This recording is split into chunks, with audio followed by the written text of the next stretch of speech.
Yeah. Testing 1 2 1 2. Captain, man, what up, man? I hope this stuff come out. Man.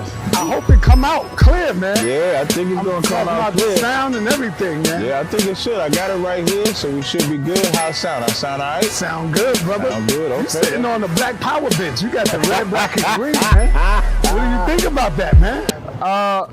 I think it definitely it gives Harlem a black feel. Yeah. Because Harlem ain't been black for about 5-6 years now. Since Dr. Khalid passed on. That's longer than that. Yeah, that's really, because when you think about it, and I always say this, like, when I was having a conversation and I was saying, they always talk about the black community is messed up. Right. And I always say, they always try to say that they need the community to police the community. And that's such a farce. It's such a falsehood. It's not the community. The community is not paid to police the community.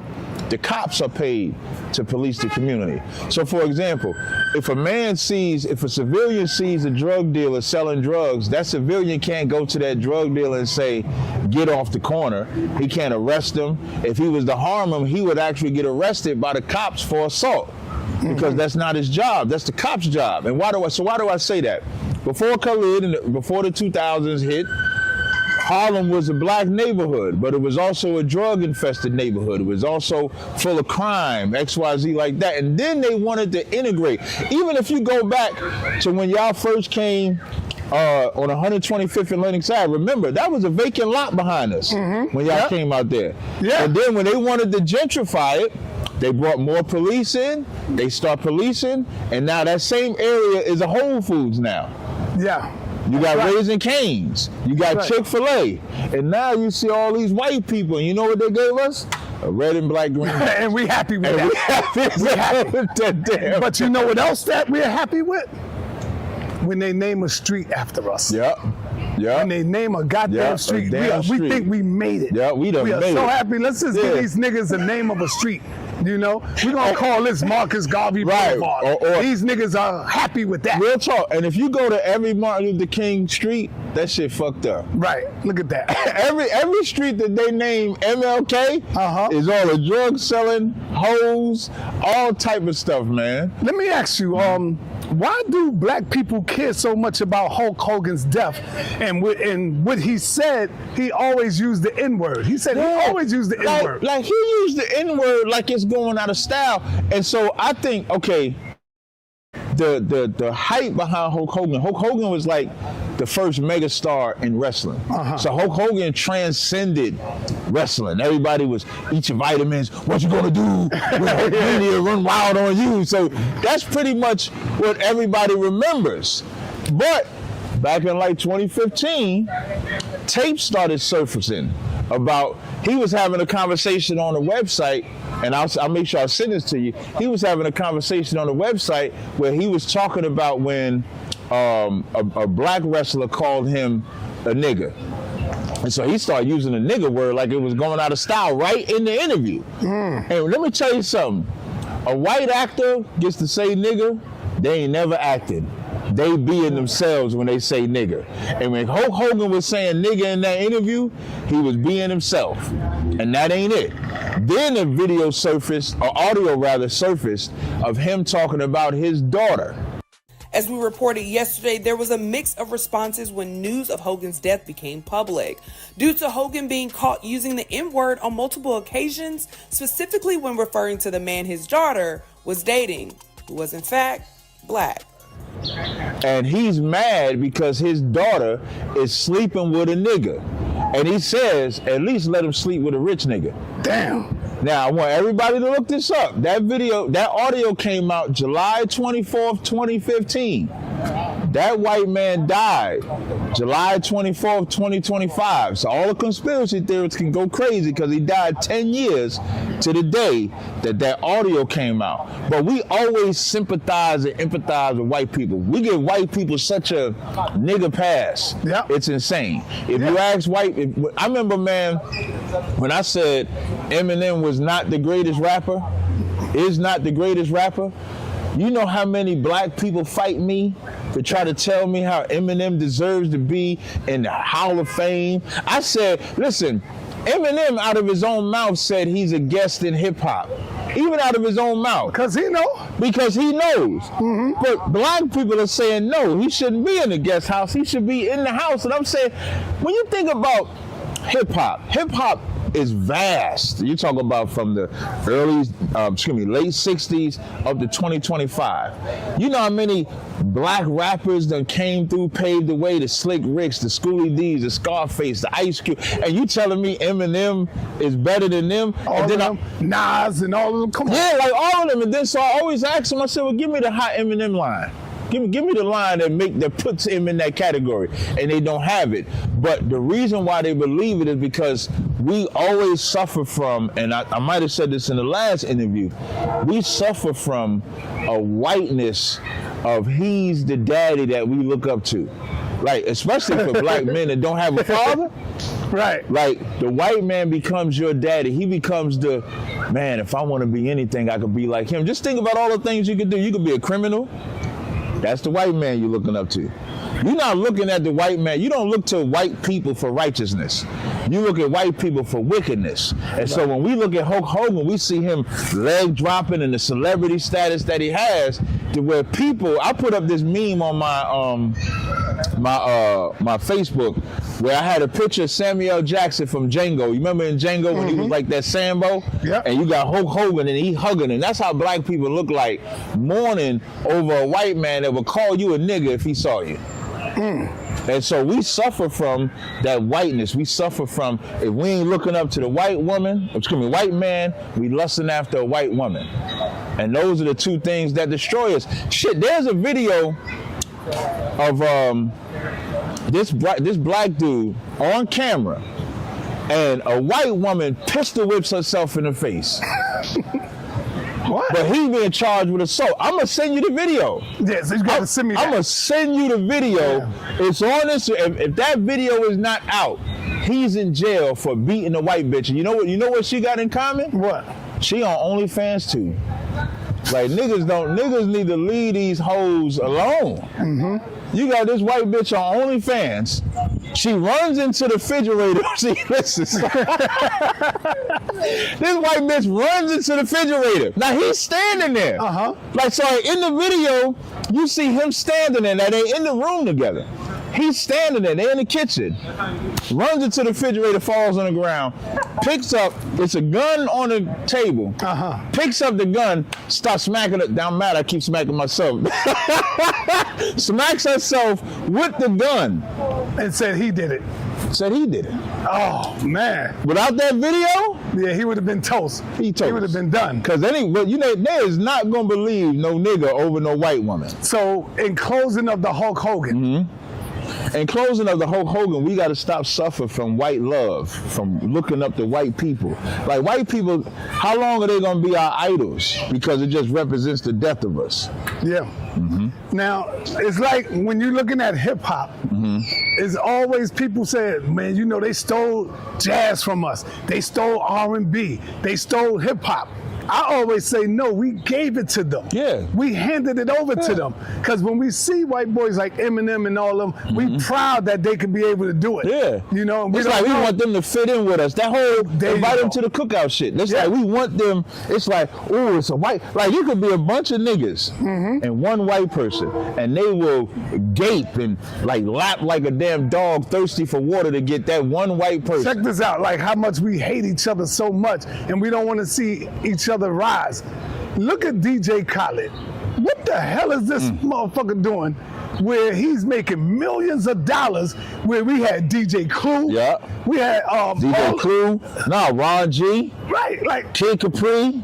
Like, we got so many black DJs. Right. And here's the crazy part. You know how they get on Latinos for saying nigga? Ain't nobody said Khaled can't say nigga. DJ Khaled saying the N-word. Yeah, I mean, I'm a nigga.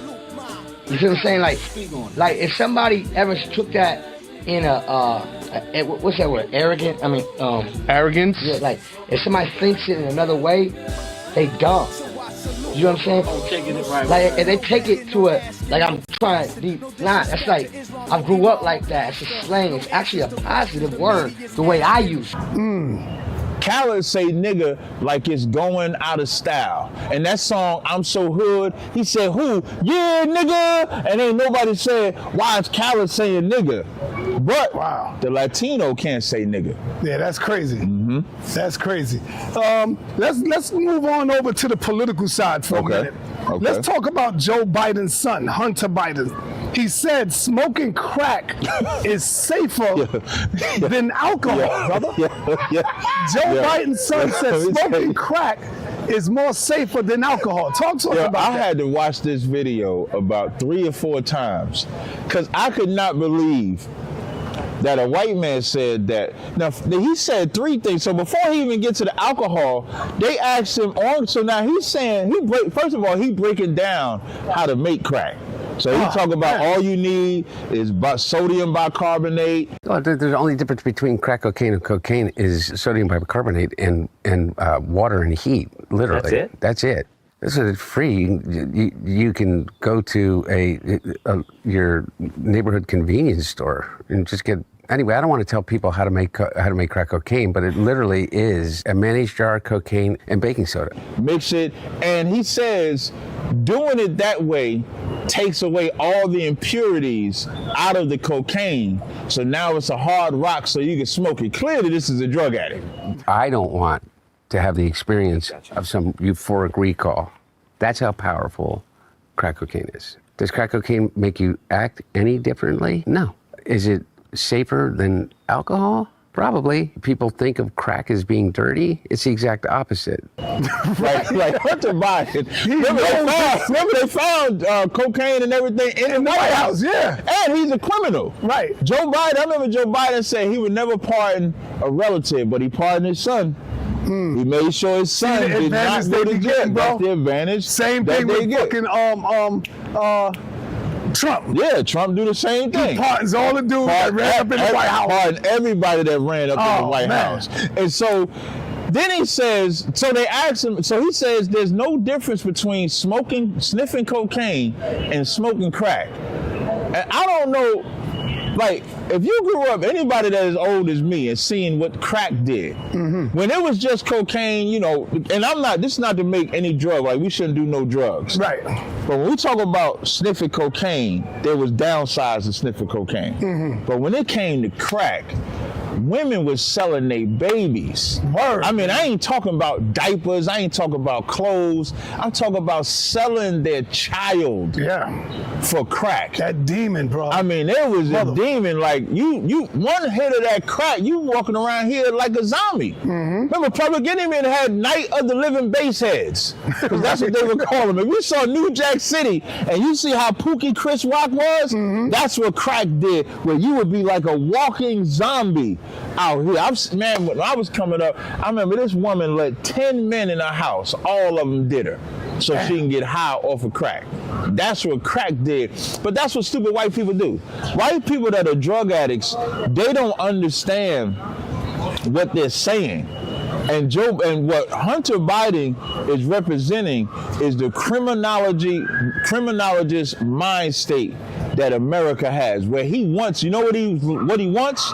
He wants cocaine to be legalized like alcohol is legalized. That's why you make a statement like that. You make a statement like weed is now, because weed is now. So you see weed, and that's where we're going. We're going to a space where there won't be a drug that you can't legally buy. That's the space that we get into. So if weed is coming, cocaine coming, crack coming, to where you be able to go to a convenience store, buy weed, crack, cocaine, heroin, everything. That's what Joe Biden represents, because America is a criminal organization. Do you think they getting skied up in the White House? Hell yeah. Getting skied up. They having sex with the hoes in the White House. Right. Remember Clinton was getting head in the White House? Yeah. Clinton was getting straight up head from Monica Lewinsky. Right. You don't think Trump, he a rock star, you don't think Trump on the White House tearing tail up? Probably young underage tail too. It's videos coming out with Trump. There's this video, I'll make sure, everything I'm saying, I'm gonna make sure I send it to you. Yeah. There's a video where Trump sees a 10-year-old white girl that says, I'm gonna see you in 10 years. Thursday night, you're going up the escalator? I'm gonna be dating her in 10 years, can you believe it? You can hear him say, I'm going to be dating her in 10 years. Can you believe it? The part of that video that's actually a little haunting is when you hear the girl, you hear her young voice, and he's like, can you believe I'm going to be dating her in 10 years? You goddamn creep. Man, get out of here, man. Yeah. He says, I'm going to see you in 10 years. Damn. Yeah, it's a video that says that. So, yeah, they're doing all of that shit, man. They getting high, they fucking hoes, they doing all of that right in the White House. Damn. The White House ain't no place of sanctity. They no God-fearing people in the White House. It's criminals, thieves, and hoes in the White House. Yeah. That's it. Yo, let's harken back on Shannon Sharpe from last week. Okay. We talked about Shannon Sharpe last week. Yeah. And I asked you, how much did he get paid? I didn't know at the time. Yeah, right. we didn't know. Right. So now we got more information. Right. Shannon Sharpe allegedly paid $23 million to the OnlyFans model, which was more than he got paid in the NFL. So he paid $23 million. 23, yo. Talk to us, man. $23 million for some pussy? Shannon Sharpe allegedly settled with this girl for reported $23 million.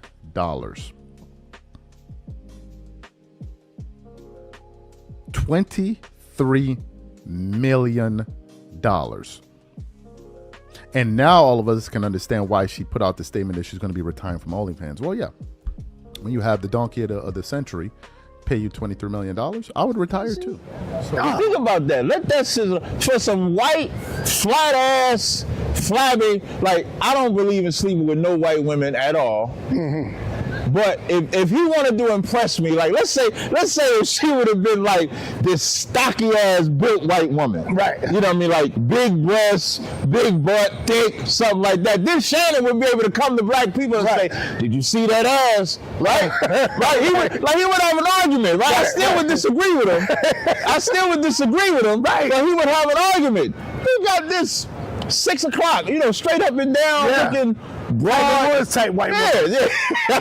You know what's sad? What? The average black man's type of white woman.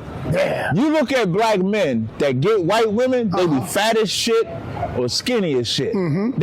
You ain't even got to be a good looking white woman to a black man. You could be anything. Right. Because again, we suffer from looking up the whiteness like it's great. So we just thankful that we got any white looking woman. And so Shannon Sharpe, and they showed the stat line. I think he made like 21 to 22 million in his career. Damn, man. And he just threw that shit down the toilet for a white bitch that was scamming him from the gate. It says Shannon Sharpe allegedly paid a total of $23 million to Gabby Zuniga, who recently retired from OnlyFans, which was more than he made in his NFL career. Here you can see the still. Shannon Sharpe made $22 million as an NFL player, and then he paid out $23 million. That's a kink from slavery. Yes. Like when that boxer that we brought up that was with that white woman, that was his kink. That's the whole King Kong shit. Mm-hmm. The whole King Kong metaphor is the black man suffering from wanting to be with the white woman. That's that whole King Kong shit. And Martin Luther King was saying the same thing. Remember, they said they had him on CIA tapes. Call me a nigga tonight. Yeah, that's Martin Luther King. So now here come black ass, and I'm saying black ass on purpose because it got to be something psychologically in his mind. Because here he got this scrawny, ugly ass man looking white woman using monkey, big black dick. He choking the shit out of her, doing all that, and don't even realize this 19-year-old woman don't want to be with you for yourself. Right. She don't want to be with you. He should have known it was a setup, and those text messages didn't save him. Yeah, you all right, brother? All right, no sweat. All right.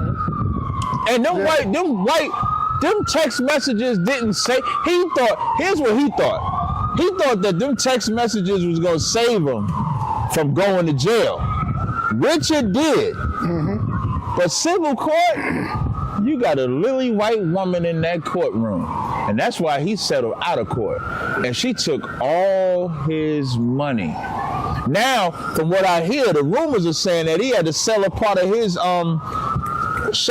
podcast. Yeah. That he had to. What? Yeah. Yep. Damn. He had to bring investors in. Because that's all his. That he had to bring investors in to come up with that money.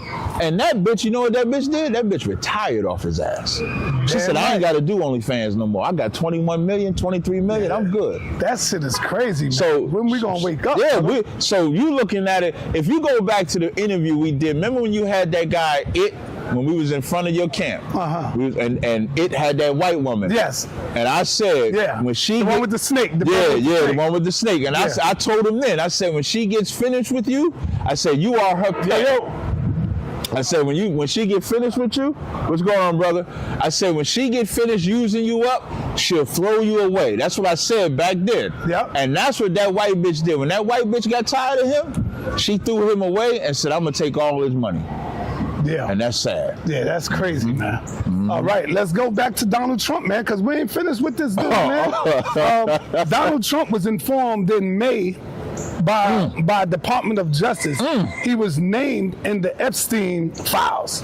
Is that the reason you think they won't release the files? Listen, the more information come out, man, at some point Trump gonna get impeached. You think so? Yeah. Because I think, so if he knew back in May, that makes what Elon Musk said. Elon Musk now wasn't trolling. Elon Musk is telling the truth. Because remember, so now Elon Musk and Trump fall out because Elon didn't want that bill passed. He got too big for his britches. They have a white boy fight, and then like two little fucking kids, they start talking about each other. And so Elon Musk says Trump won't release the files because he's named in them. Trump tried to make it seem he not named in them. And this what, like, the government, and this for white people, the government don't give a fuck about y'all either. Because Trump would sit there and tell you, I'm not in the files, this ain't about that, there's no evidence. And then you find out that he knew since May that he was in the files. This goes right in line with when you asked me last week, do I believe that the government assists like the Roman Catholic Church with the sex trafficking and stuff like that? They do. All of this sexual deviancy that takes place in America starts from the president all the way down to the bum on the street. All of them are sexual deviants. And Trump is no different. All the money does, it gives them more access to be more deviant. The problem is going to be the people are peons. And that's what Trump knows. Trump knows as long as I go out there and do some rock star shit, ain't nobody gonna care. Ain't nobody gonna care that I'm on the Epstein files and not released. Now, if that Senate pushes it, like how they seem to be, like how some of them senators is pushing it and want them Epstein files to come out, them Epstein files come out, we gonna see some diabolical sexual deviancy that make what Diddy did look like a walk in the park. Right. What they saying about with Diddy, because all we found out with Diddy is that he over on the side beating his meat while his wife getting banged by another woman. Right. That's all we found out about Diddy. And he might have some gay sex, he put some sperm on him or something like that. We gonna find out if them Epstein files get released, we gonna find out what they doing with little girls. They doing with boys. Do you think Donald Trump is doing everything in his power to make sure them joints don't come out? Yeah. As far as finances, money, he paying. He paying out the ass. Yeah. I gotta find this. He recently sent his attorneys to talk to somebody. I can't remember who it is, but I'll try to find it for you. But yeah, they doing that. Like Trump is doing everything that he can to make sure that don't come out. All right? That's exactly what he's doing. And he's gonna stay doing that. Thank you, sis. I appreciate it. That's what he's doing. So they don't want that to come out because, of course, I'm not righteous no more. Right. I'm supposed to be better than that, but I'm a sexual deviant too. I'm gonna say this other video where his family calls him, I think it's a predator or something like that, and he need to do some shit like that. Oh man. Yeah, I'm gonna make sure I get it all to you. Okay. Now we got to talk about Umar Johnson, man. Umar Johnson is out here looking bad, man. Listen. You know, and I don't understand why people still believe in this dude. You know, how long the school was supposed to been? Since like 2014, something like that. It's been like 11 years. People still believe in this dude, brother.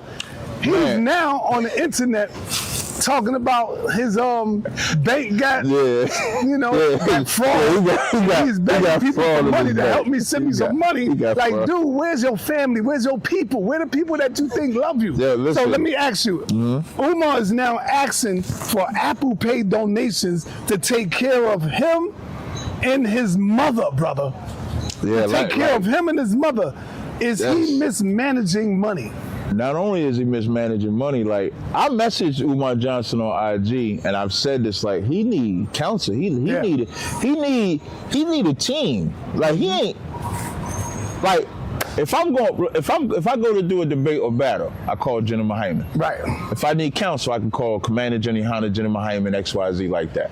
I have a team that I could go through where if I'm going through something good, if I'm going through something bad, whatever I'm going through, I have a school, I have my brothers, I had the generals and stuff like that, and they can advise me what to do, what not to do. I remember when I first came and got exposed to you and the Polites and everybody like that.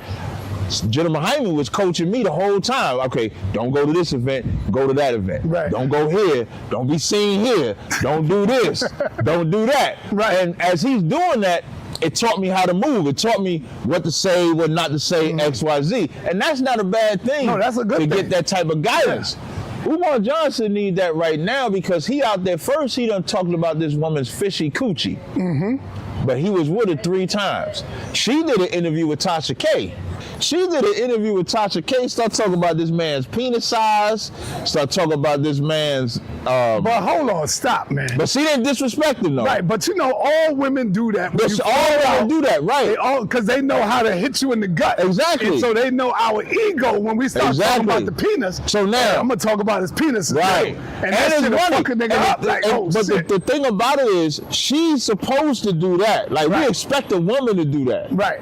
But ain't nobody expecting Umar to be out here doing what he doing. Lene Stacks, Siobhan Stone, Lene Stacks, Throat Goat, Hood Rat, Jump Off, Fishy Coochie, the queen of Fishy Coochie. I believe she may have taken information regarding the bank account of FDMG and my personal. Is what I'm saying. Listen, I had a woman talk about me with Polite. Right. You didn't see me all on the internet talk about that shit, man. All I said was, it's not true. That's it. And then that's how you deal with it as a man. She lying. It's not true. And leave it alone. That's it. And then left it alone. And then she went away. Remember? I don't know if you remember this, Si. When she did that interview with Polite, that's when I did the How to Share Your Man lecture. And you remember when you interviewed me and she called Polite, talk about what is Sinetta doing interviewing Polite? Yeah. Yeah, so like that, because she thought that was going to be the end of me. But instead of taking what she did and playing this whole victim shit, I did a lecture, said how to share your man. If the bitch knew how to share a man, she wouldn't have had these problems. Yeah. Umar Johnson got this woman talking about him, and he thinks, I'm going to say her vagina's fishy. So if you think about it, he opened the door for her to talk about him. Right. Because she didn't talk about his rod or nothing like that. She just said they was in a relationship, they broke up, he mismanaged money, don't take care of his mother, she was taking care of his mother. Now maybe the anger made him do that, but he started talking about and put out her government name. I discussed this with the attorneys. The attorneys told me that it would be in my advantage if Siobhan Stone, Throat Goat, or Pastor Bussy tries to access my personal account or the school's account, because that is a federal crime. I saw her privately 3 times inside of the same Philadelphia hotel after hours for no more than 2 or 3 hours. This young lady told me that she would not mind coming to care for my mother. I assured her that I would pay her, and I did pay her. Damn. Put out her government name, talked about her vagina, said all she was good, she was the throat goat. Those are feminine traits that nigga did, when you think about it. That's not no man shit where you come out and you just start going in like that off the rip. But now, in the middle of all that, and this is important to what happened yesterday, the video put out yesterday, in the middle of all that, Umar gave us the setup. And this was the setup. Now, think about what he's saying. He's saying this was a woman he only met 3 times privately, helped his mother twice. That's 5 total, according to him. Right. She was only a jump off, according to him. Right. But in the middle of that, he says, I believe she has access to my school's banking information and my personal information. That's y'all wondering why he doing that? All of the fishy coochie and all of that stuff, all that was the theatrics for the setup. The setup was to say she got access to my accounts. Because now, a couple of weeks later, lo and behold, he ain't got no access to the banking information. But do you believe that? Do you believe him? No, I don't believe that shit. No, that's what I'm saying. The setup. Yeah. The setup was a couple of weeks ago to put out there that her and the guy that she's doing the interviews with this guy. I don't know I can't remember his name, but he's apparently always talking about Umar Johnson. So he's trying to imply that them two are in cahoots to shut his banking information down. That was the setup. So now he's telling you that he got fraud. Now, the reason why I don't believe him, first of all, is because he's a hustler. Right. He's a scammer. He's a scammer, yeah, he's a scammer on the pastoral level. Yes. Like, he's a scam. He's no different than when the church ain't got enough money and they say, like, Juanita Bynum said, if 21 people gave $100, we got $2,100 or $21,000. All I need y'all to do is just give all of y'all give $100 to get your money. What Umar is saying is, my bank accounts are frozen. I need y'all to give donations for me and my mama. And the bank told me that my personal account, as well as the independent Frederick Douglass Marcus Garvey Academy account, have both been frozen. And I was told that there is an investigation into my personal account as well as the school account. Now, with that being said, brothers and sisters, Dr. Umar has access to no money right now because my personal account contains all of my money. I only send it to Apple Pay and PayPal as necessary. So the Prince of Pan-Africanism, for the first time in my life, is without any digital currency. So for my loyal supporters out there, if you can spare a few dollars so I can take care of Queen Mother Ifa Tunde and myself until my bank account is frozen or canceled so I can get my money back and open up a new account, please hit my Apple Pay or hit my PayPal. Right. Are you telling me, nigga, that you ain't got nothing, no resources to take care of your mama, that you need people you don't know to Apple Pay you money? Damn. Crazy. I mean, think about that. Bank account get frozen. You telling me you ain't got a homie, you ain't got a partner. Those celebrities, I mean, you ain't got anybody you can contact to say, hey, my bank account is froze. Can you hold me over until XYZ? That's how you know it's a fucking lie. This is just his new scam to get money, and the scam, so when the school ain't open, it's because I had this bank freeze, so it stopped me from building this. It stopped me from doing that. Like, what? I mean, now, if y'all still give Umar money, y'all the reason why he do it. The same way, like, we go in on pastors for asking for money. Right. But the pastors asking for money because they know you gonna give it. Do you think black people deserve to get scammed sometime? If you keep doing the same thing over and over, do you think they deserve to get their ass? I'm gonna tell you a story, real life story. Bro. I was in this airport one time. I was in this airport going to catch a flight, and this couple walks up to me. They said, "Oh, Tazaryach," you know. So they were like, "Oh, I know you from the debate you did." And as I'm talking to the brother says, "Man, you know, Polite got me for $100." Oh man, look at that. This what I said to him. I said, "Nigga, you still giving money to Polite?" because this was like maybe 2018. Yeah. So this is after he's been exposed for being a scammer, and none of that. So I'm saying to him, I said, why was you still giving him money? So, and this goes to answer the question.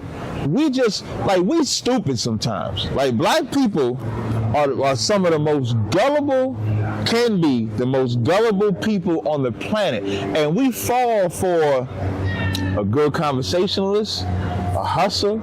It's almost like witchcraft. When you think about pastors, where a pastor could say, I listened to Eddie Long say, I got this money because God wanted me to have this money. With your broke ass, with your broke self. And the people in the crowd look at that. And the people clapping, right. They broke. Right. If you got too much money, you ain't holy. And I make more on the outside than I do on the inside, because God's hand's on me. For he is the one that gives me the ability to get wealth to show forth his covenant. If you don't like that with your broke self.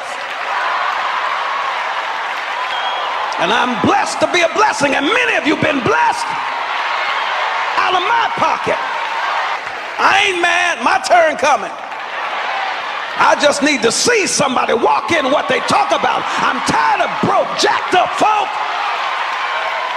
They broke. So the broke people is clapping as he's talking about you, but you going broke giving him money. But you know what you believe?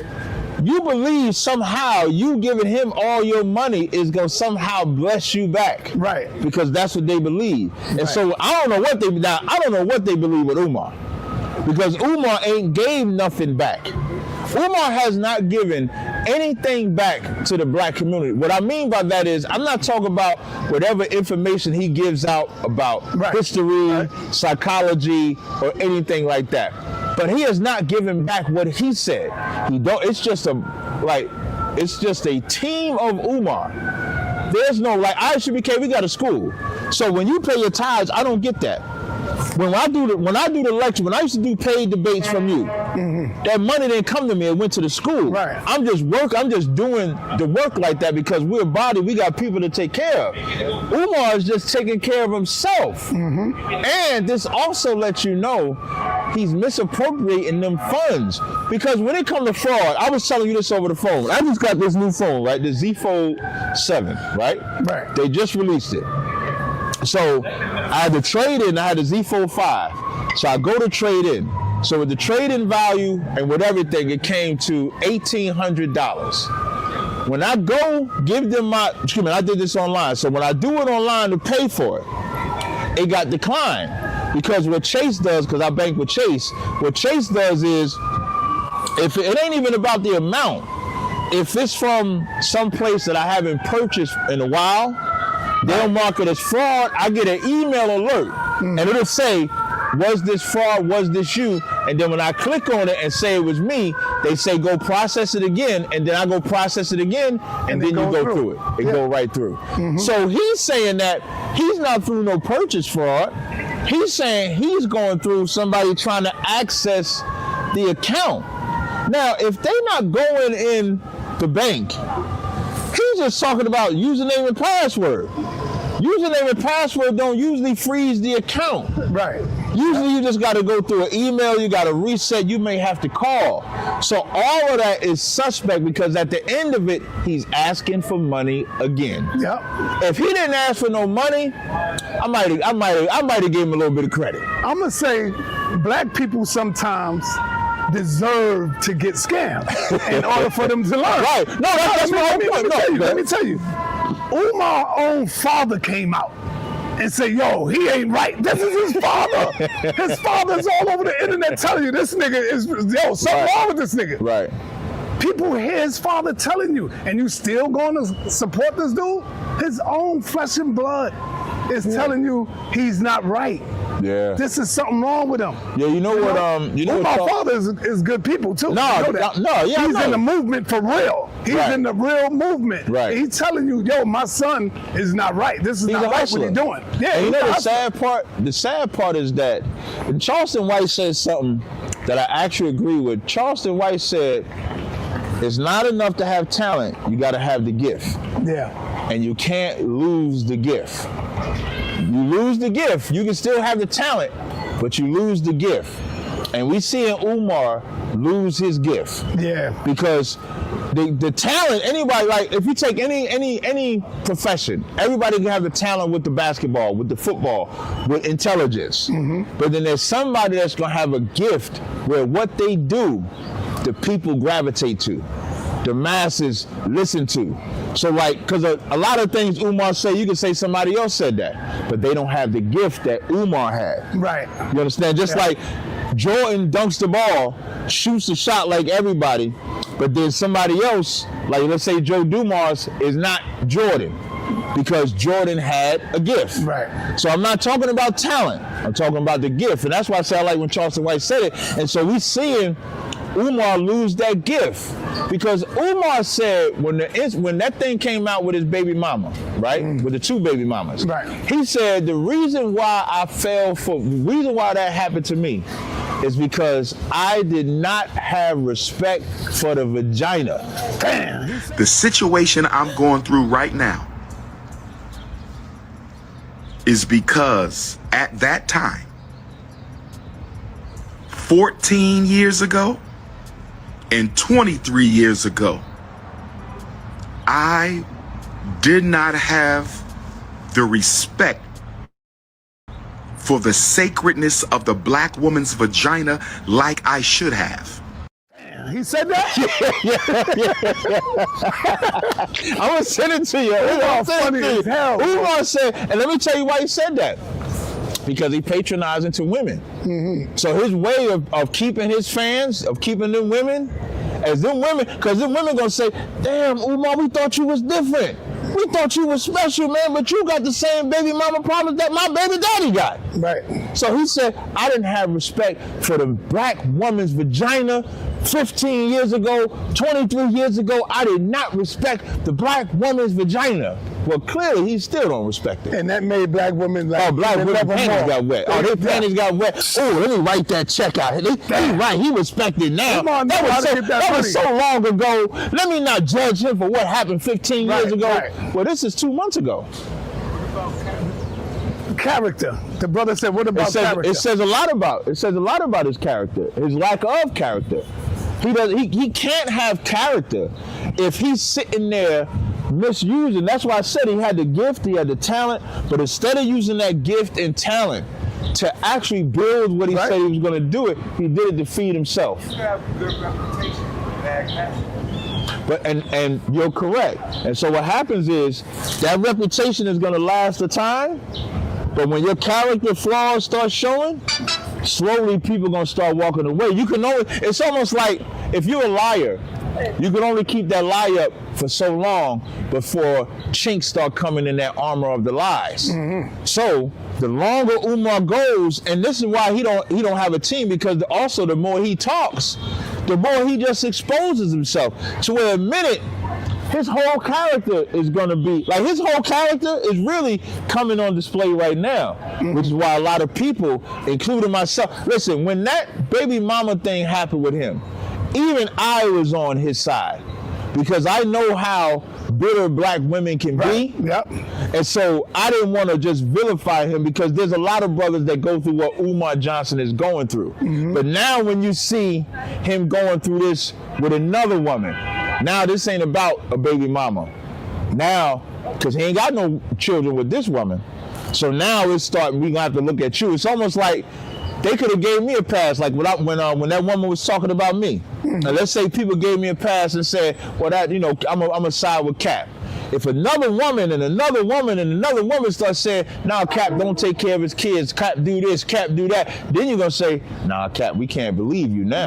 Right. Because there's a pattern showing. So now the pattern of his character is showing that he loved them hoes. Yeah, man.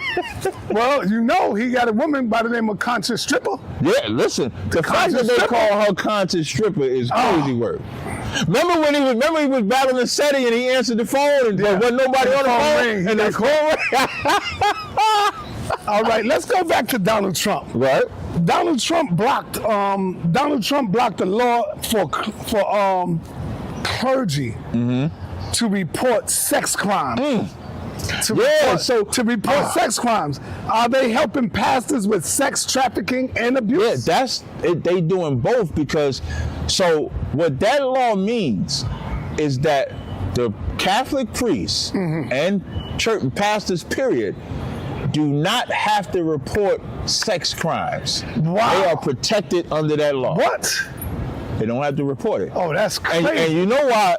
And what's crazy is that you was just asking this question: does the government assist with sex trafficking last week? And this week, this comes out, which proves right. It proves it because now, why do they do that? If you look up California just paid $1 billion.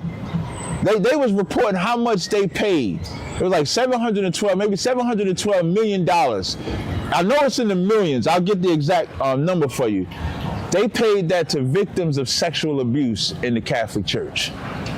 And so what Trump is doing with that law further allows them. You know what's crazy? You know in the Catholic Church, if that priest found guilty of molesting a kid, you know he don't go to jail. You know what happens? What? He transfers to another church. So let's say if he the Archbishop in New York, they just gonna send him to Arizona. If he in California, they're gonna send him to Texas. But they are not gonna tell him he cannot be a priest no more. And you know why? Because they all are sexual deviants. So that's what I would say to that. All right, I wanna move this conversation somewhere else. You are a Hebrew Israelite. Okay. Why do you use the term Edomite for white people when Esau, was the brother of Jacob, Israel? Aren't they essentially brothers coming out of the same womb of Rebecca? Right. So why do you use Edomites for white people in terms of this is how white people was created from? So the reason why we do that, it's no different than if I say a Hamite and a Shemite, or a Hamite and a Japhite. Because Ham, Shem, and Japheth also came from the same mother and father, which is Noah and his wife. But they later would become the progenitors of tribes that we see today, like Egyptians, XYZ, like that. So the same thing with Jacob and Esau. Esau's name was changed to Edom. You can read that in Genesis, the 36th chapter. It says Esau, whose name is Esau, is Edom, and then it starts naming the tribes that they became. So when we call the white man Edomites, that's because that's the tribe that they are biblically. No different than Israel was born Jacob. His name was changed to Israel. So when we say Israelites, that's because Jacob became Israel. His sons became the progenitors of the Israelites. So it's not about where they was born from. It's about what they became. But isn't Edom Israel? No, Edom can't be Israel. Edom could be, you could technically say Edom is a Hebrew. Okay. Even though there's no scripture that says he's a Hebrew, Isaac would be a Hebrew because Abraham is a Hebrew. So Abraham is a Hebrew, so Isaac would be a Hebrew. So at best you could say that Jacob and Esau started as Hebrews. So Esau is an Israelite though? No, he can't be an Israelite. The reason why because he can't be an Israelite because Esau is Jacob's brother. Right. Esau doesn't come from Jacob. Like you and I come from Jacob, so we're Israelites. Esau doesn't come from Jacob. He was born with Jacob. So is it a bloodline and not a mind line? Yeah, bloodline. Not a mind line. No. And one enters through the mind. No, you can spiritually, like you ever see somebody black and you call him like an Uncle Tom? You call him an Uncle Tom because he's acting white. Even though you know what's crazy about the Uncle Tom? What?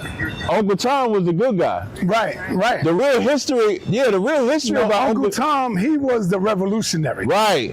You know, that couldn't be broken. Right. And so what they did was Yeah. And that's crazy how they do history. See how they flip it? Yeah, they flip it to where they make it seem like Uncle Tom was a bad thing, but Uncle Tom was that dude. Yeah, they made it look like he was the butt kisser. Yeah, Uncle Tom was not the butt kisser. He was the revolutionary. So I'm gonna say Sambo.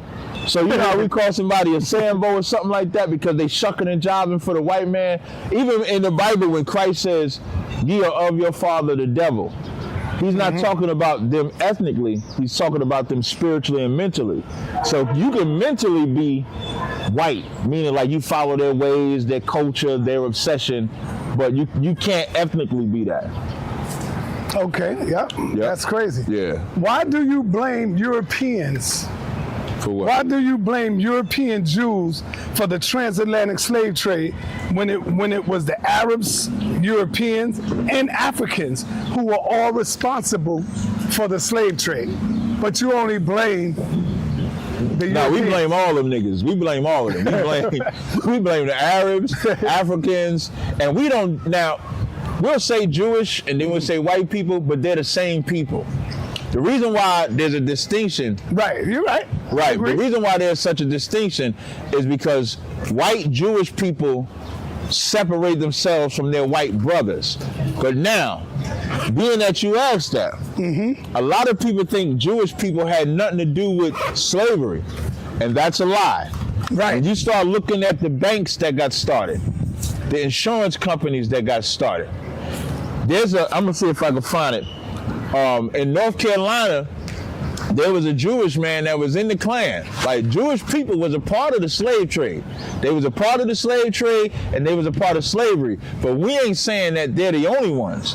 That was a well put together business between the whites, the Arabs, Africans, all of them. The whites include the so-called Jews. So we don't never separate them. We join them. And all anybody got to look up is them AIG, them banks, them health, because we became, like people think that they just grabbed a bunch of black people, put them on a boat, that's it. No, hell no. They had insurance where if they said 300 slaves was on this boat, 50 of them died, they got money off them 50 that died because they insured them.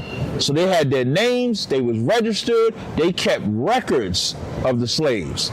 So the Jewish man had a heavy hand in that. Well, they financed Queen Isabella. Yeah. King Ferdinand. Yeah. Oh, so, look at you know a little something. Oh, man, that's old knowledge, brother. That's old right there. Yeah, Queen Isabella, she the one financed Columbus coming over here. Right, exactly. Yeah, all of that. Yeah. Gentlemen, sorry to bother y'all. God bless both of y'all. Y'all not see a black book bag over here? No, brother. Nah, Right. Nah. Brothers, you look good and you both y'all look good. God bless you. Peace, brother. We said peace.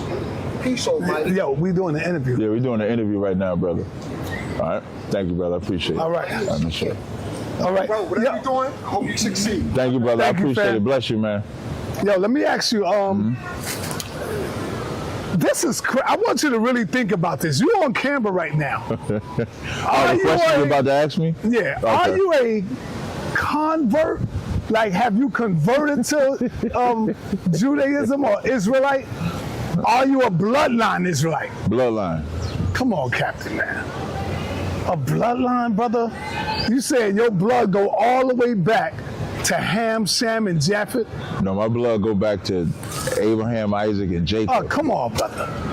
If my blood, let me tell you something. If my bloodline does not go back to Abraham, Isaac, and Jacob, I would throw the Bible away.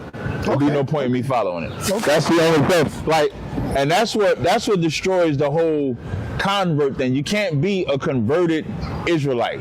You can't be a converted Israelite. You can't be a cosplaying Israelite. You can't be none of that. You either are an Israelite or you're not, because the Bible doesn't say that these are the Israelites that converted. It says this is who they are. Christ didn't say, I came for the lost sheep of converted Israelites. He said, I came for the lost sheep of Israel.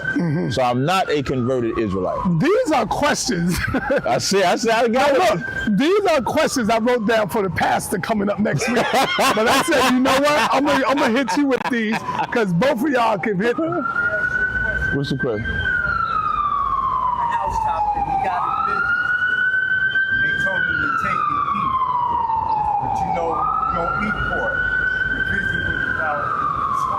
Right. Not just swine, they had all manner of four-footed. That's true. Right. Right. He said he don't eat anything unclean. But in the story, it's in the book of Acts. Yeah, Acts 10th chapter. It talks about, not talking about that. Let's talk about people. It's talking about so-called Gentiles. No, it's not. So what it's talking about, so in the beginning of Acts the 10th chapter, it's talking about Cornelius, who was a devout man. So he was an Israelite that just lived outside of Israel. So when so when Peter goes to Cornelius' house, he says, of a truth I perceive that the Lord is not a respecter of persons, but in every nation he that feareth him and worketh righteousness can be saved. I'm paraphrasing. Then it's, that's a different chapter. Let me just finish this part. And the next verse it says, the word which was sent to the children of Israel. So it's like a letter. So if I write a letter, it's 4 of us sitting right here, right? So if I write a letter, it's only the signetter. But in the traveling of that letter, it gets to you and it gets to him. And as y'all read that letter, the good things that signet is going to get, you somehow think because it say all of us are we, that includes you. But it never includes you because it's written to him. So when it says this word was sent to the children of Israel, it wasn't sent to a white man. It wasn't sent to an African. It was sent to the Israelites. That word of repentance was only sent to Israel. Now, you ain't got a mic, so it's hard to take every question you got. Yeah, but that's it. I got to get back over here. Yeah. All right. Hey, no problem, brother. I wrote these questions down. For the pastor that I'm gonna go to his church next Sunday, and I got an interview with a pastor. Okay. So, hey, bring that pastor to the sit down. Listen, he's traveled. Okay, because so we got Commander Jenny Hunter, Pastor Manning, and then we got Apostle Dr. Stacy Ramos. Yeah. Hey, no problem, brother. We got Apostle Stacy Ramos that's also set for August 30th. So we got 3 people so far. Okay. I want you black folks, y'all listening, your Jabaris, all y'all come and sit down and show us what remedy y'all got. All right, here we go. Why do you believe in God for which there is no empirical evidence? How you say that? I'm just asking you the question. Okay. There's no evidence that you can prove that there is a God on the planet. Is there life in the blood? Without start talking about science. Is there life in the blood? Yes. Is that in the Bible?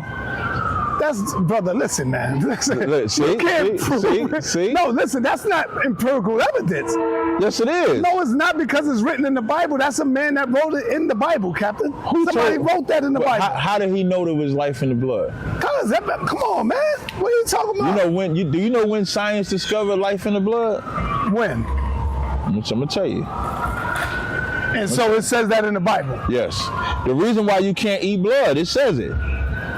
Hold on. Science discovered life in the blood. I'm gonna see how the pastor answer these questions too. Yeah, they said William Harvey is credited with discovering blood circulation in 1616. He said science, but rather revealed the crucial role of blood. So they didn't know. So that's one. Life in the blood is one. How about mountains on the ocean floor? How about springs on the ocean floor? I knew you was gonna come with that. You did that before. Yeah, that's like the only way. So, and I like to do that because there's no way that the writer of the Bible could know that mountains and springs are on the ocean floor unless a God revealed it to him. Yeah. How do you reconcile the problem of evil with the existence of an all-powerful God? I reconcile that very easily because God is not a God that won't whoop your ass. Like when it says the Lord is a man of war, and I want you to watch how that Christian gonna bring up something about free will or something like that when you talk to the pastor. He's gonna say, well, the God of Old Testament was like that. Jesus Christ is not like that. He's gonna say something like that. But in truth, the evil that you see, there's 2 types of evils. There's evils that we do, and then there's punishments from the Lord. The punishments from the Lord from his side is good. It's evil because how it affects us. What I mean by that, our disobedience, if God didn't punish us for it, he would actually be an evil God if he didn't punish us. Mm-hmm. The fact that he punishes us proves that he's a good God and won't let us get away with that. Hold on, man. Let me get this correct. The fact that Yahweh punishes us is because it proves I he's can a read it good in the God? Bible. I can read it in the No, Bible. hold on. It proves that he's a good God? He's And righteous. According to the Bible, he punished his people because you say we disobeyed his laws. So he put us in the hands of the white man, and then the white man began to what? Castrate us, cut our penis off, lynch us, burn us at the stake. Who fault You is saying that he cared about us to do that to us? Who fault is that? What you mean, who fault is that? Who fault is that? So now you're ready to blame yourself, man. Look at you. You ready to blame yourself over what you say God have done to you. God didn't do it. God just warned us what would happen. You know how, there's a city right now. There's a city right now. It's a whites only city. Whites only. I was just in the clubhouse room. I'm listening to them talk about this whites only city. And I'm listening just to see how these black and Hispanic people respond to this whites only story. And they playing the audio and they saying, yeah, we only want white people in here. And they don't even want mixed white.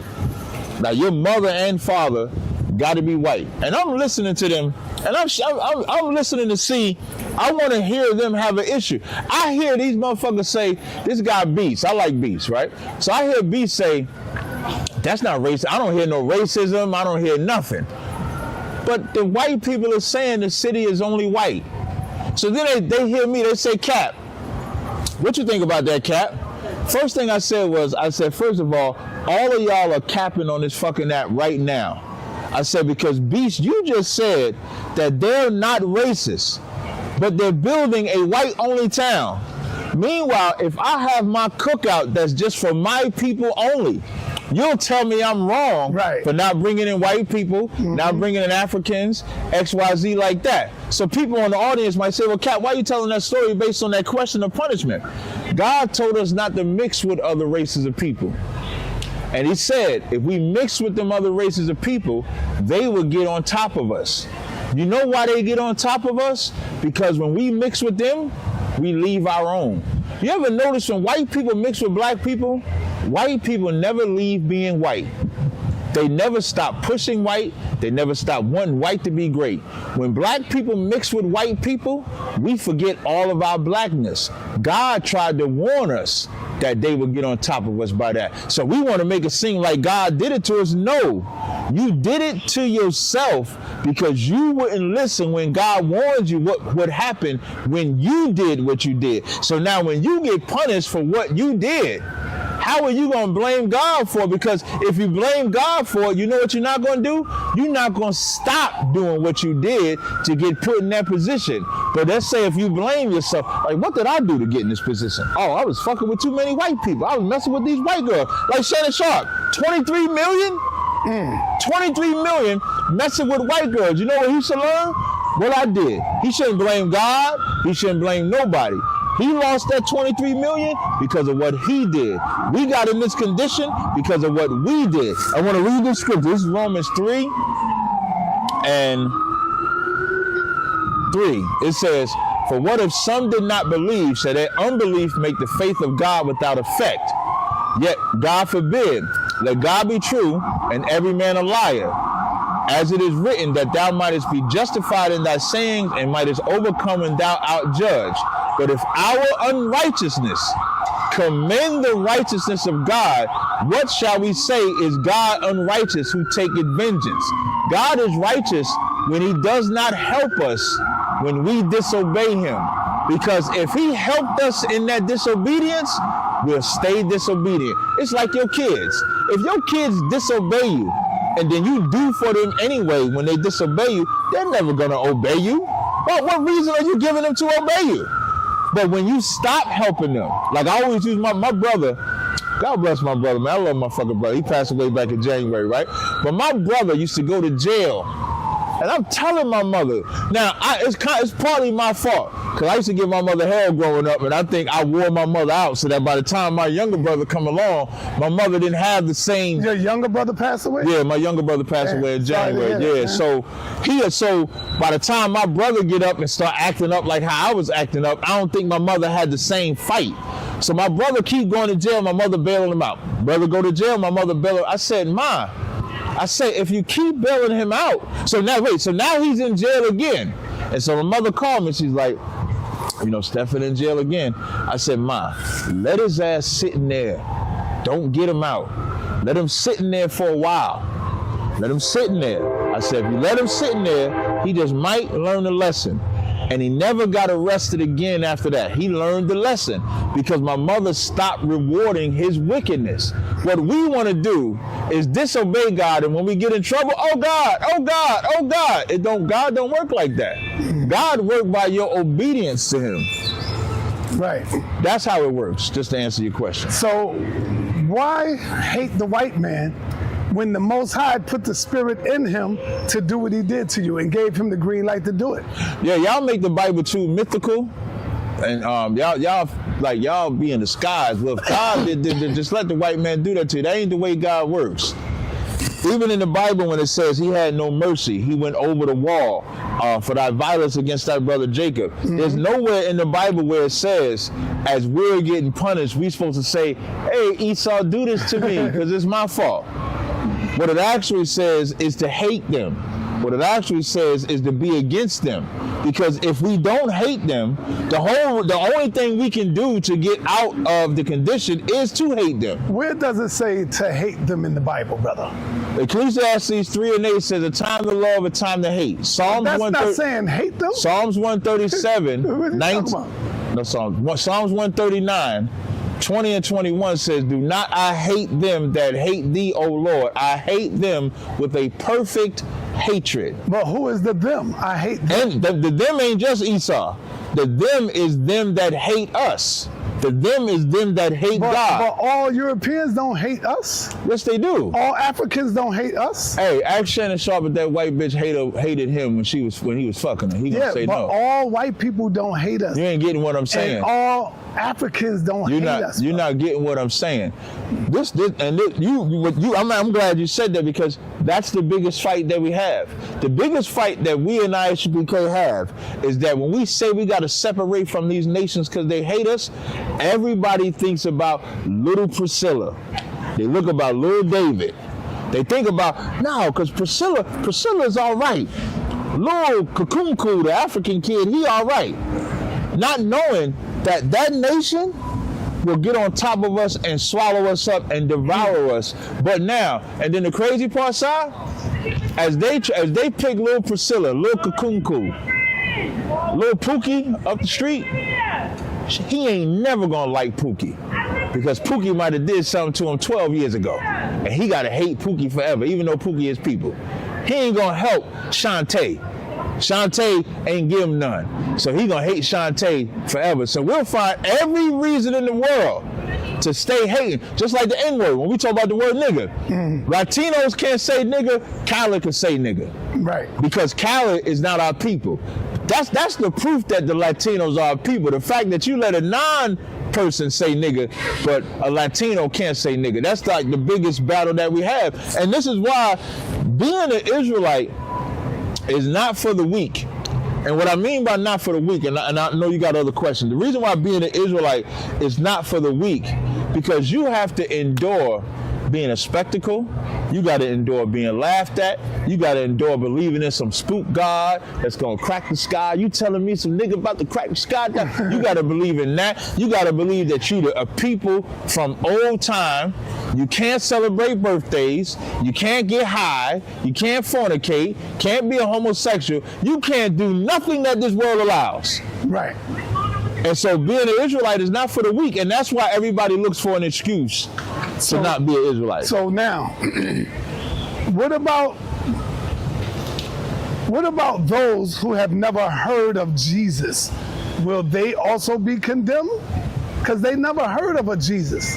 They don't know about you mean like Jesus. It's some third world country or something like that? Nah, not third world. I mean, yeah, third world. Yeah, I mean, shit, in the ghettos, I believe. Now, this is just me. Even in Africa, you got people that never heard of a Jesus, brother.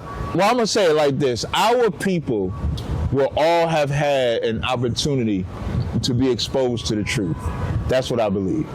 So I don't want to get into, somebody in some third world country. You never know what the Lord doing. I ain't in that third world country to know if they heard of Christ or not. And I pray whatever I hope it ain't the white Jesus. If they ain't heard of that white Jesus, that's even better.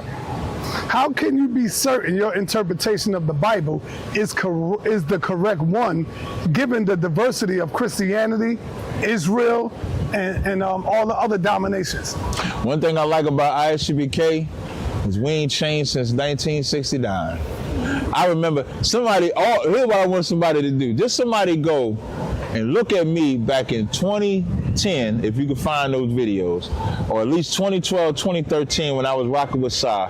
Look at me in 2025, and the same questions and answers that Sa was asking back then, you'll see I'm giving the same ones now. The only difference is they might be more advanced because I've grown, so I might give more intel or deeper answer, but it's the same exact but these answer. These are different questions. I'm saying, like, what I'm saying, no, there's sometimes you've asked me the same question and I've given the same answer. You look at Commander General Hunter, been in this thing since the 80s. Since I think 83, 84, he's been in it. He's been in it since 83, 84, and ain't changed nothing since then. And then you go look at these other nut-ass Israelites. Like I'm trying to slide. Like, you go look at these other Israelites, and then you see if they still holding true to what they said, or if they changing what they believe. They using different versions of the Bible. Like, you can get some of them Israelites, they using ERVs, ESVs, EKGs, LMOPs. They using every version of the Bible that they can find because they need that version to fit whatever they teaching. Whereas we've been only using one version of the Bible, one faith, one blood, one baptism. That's what ISUBK has been doing. If God is all powerful and all good, why does evil exist in this world? Because of our wickedness. We refuse to like. Why didn't God make us perfect? Because He's all good. God did make us perfect. So why do we have wickedness? Because we're choosing to disobey. Okay. Like, we choose. Like, and that's a good question because it leads into, like. Now you're saying we got free will? No, not free will. Okay. But we do have a choice. Now, I'm saying choice because that would be biblical, because the Bible says in Deuteronomy, it says, I've set before thee life and death. So on the right side, you got life. On the left side, you got death. So technically, you have a choice, but you don't have the free will to do either. There's something that comes with the life. There's something that comes with the death. What the church would tell you is that you have the free will to do it. Free will is like you got the freedom to do it and there's no consequence. If you disobey, you're gonna break that You're gonna break that. You're not gonna have the free will to. If you take the death route, you're gonna die. So you don't have free will to die, but you do have a choice. Now, I don't look at that as a choice. So we choose that, but when people think about God, they think God's supposed to be some puppet master to just control and order your steps. No, a God is a God that says do it, and you do it. If you don't do it, I'm going to punish you. So He made us perfect. He made us perfectly capable to obey Him. We choose to disobey Him. What makes the Israelite God more believable than other deities worshipped throughout history? We don't have now. Some of this is. How would I say it first? I would say it first is that from a spiritual side, the Israelite God is not beneficial to no one except Himself. Meaning, the laws that are contained in being an Israelite are not man-made. They don't just benefit man, they benefit God. You can't make no image to Him, which is against man. Every other deity has an image. Our God doesn't have an image. The way we worship, you can't mix with nobody else's God. From my experience in life, Hinduism can mix with Catholicism. Islam can mix with this. Everybody can mix. Our God can't mix. So from a spiritual aspect, you can only have that one God. You can't have any other gods. From a personal aspect, I think that man just creates what's favorable to them. all the deities and beliefs that you see is something favorable to them. We worship the sun. We think the sun gives, because the sun makes us dark, we're going to worship that. And the sun means this. It's all man-made shit in their head. So the Bible or the God of Israel is not man-made, would be what I would. Now, that's not personal. That's spiritual also. Our God is not man-made. What is the most convincing piece of evidence that has solidified your belief in Israel? If I had to say, when I came into ISUBK in 2010, I think we had 3 cities, maybe 4. I couldn't even tell you how many cities we got. I couldn't even tell you. We all across the United States. We in South America. We up in North America. We in the UK. We on the islands. We in Africa. We got an officer in the Israelite School of UPK in Africa, so that's a big deal. When you're going to bring in the Africans? Well, he's in Africa. He would be called the African. That's what I'm saying. So you got Africans now. That's Israel. We got an African. That's in your school. That's in my school. So Africans can now be. Wait, slow down, because I know you about to go buck wild. No, I'm not. A Hamite. It's an Israelite in Africa.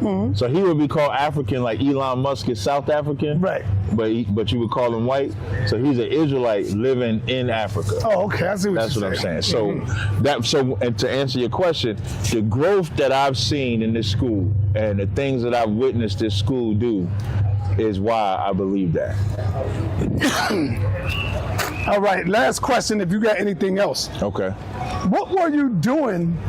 What was the Israelites doing in Africa when you say, are you African? And you say no. If you're not African, what were you doing in Africa? Oh, they was living just like Africans. But what were you doing in Africa, though? The same thing. Just think about just every. Hold on, now let's go back to the beginning. Where did you come from? So we came from. So start with Abraham. Abraham came from the Mesopotamia area, but Abraham traveled to Canaan, traveled to Egypt. Israel went into Egypt, lived in Egypt, came out of Egypt, went into the land of Canaan. Then and lived in the land of Canaan, which would be Israel. 70 AD, Israel falls. We go into Africa. We're there for 1,000+ years. Then we transport over here. So as we're in the continent of Africa, we would be living like Israelites, and we would be living like the different African people that we would be around.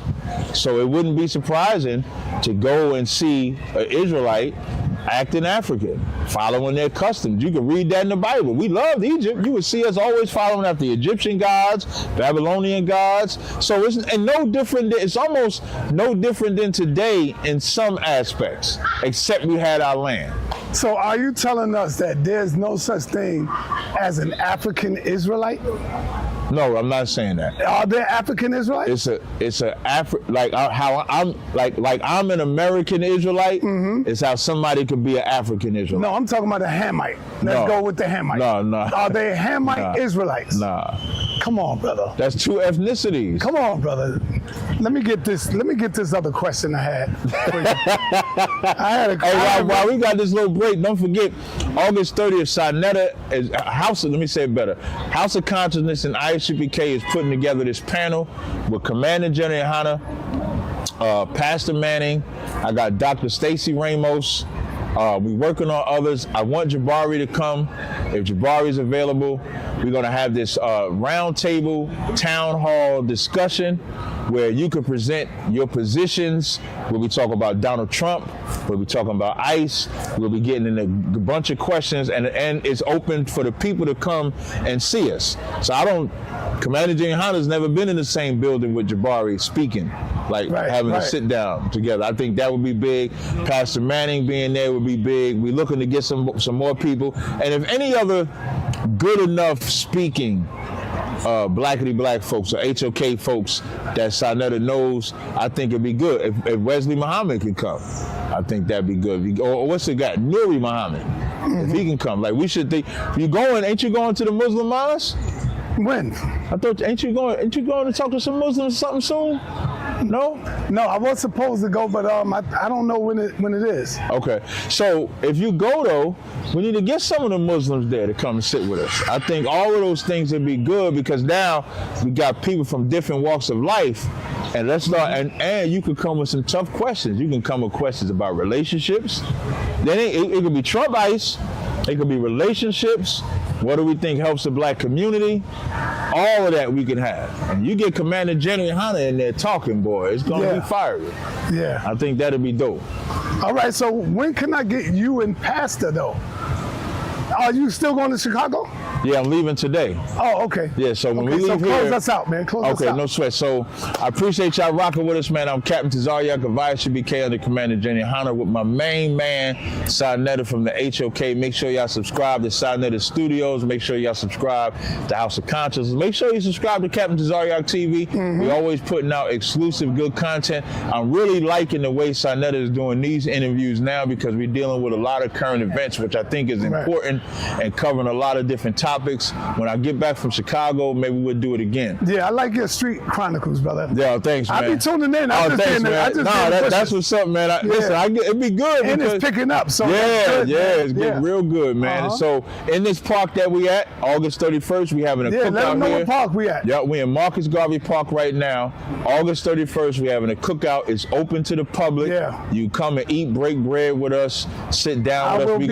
We're gonna have the chessboard because Side of Chess King. That's right. What street? Let them know what street. Right on 124th and Madison Avenue. Right there. Right on 124th and Madison Avenue is where we're going to be. August 30th is where we're setting up to have the sit-down town hall discussion with Commander Jenny Hunter, Pastor Manning, and others. Stay tuned for that. And until next time, shalom.